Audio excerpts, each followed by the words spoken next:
ஆனால் ஸ்மெல் இல்லாமல் இருக்கான். அதே இல்லை கறி 2 நாள் ஆனாலும் சூடு பண்ணாலும் கெட்டு போகுது. அதுக்கு தான் இந்தமாரி வதக்கிட்டு பண்ணுறது. எண்ணெய் ஊற்று. போதுண்டா. அது தண்ணி இல்லை, அது எண்ணெய்.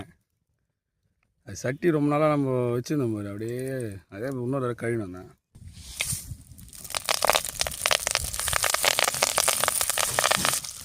போடுறேன். இந்தமாரி குழம்பு மாரி வச்சு சுக்கா மாதிரி ஆக்கணும்னு வச்சுக்க நல்லாயிருக்கும். கறி வெறும் கறி போட்டு போடு ரெண்டுமே போடு. அது என்ன 4 வயசு 3 ஸ்பூன் என்ன தான் ஊற்றி அதே எட்டாது.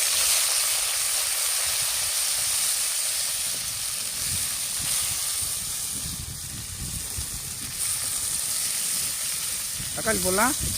போடு அப்படியே போடு. ஐயோ, நாளாக கீச்சு வரா, அப்புறம் நசிக்கு வரா. Senior chef எத்தினாடுறா.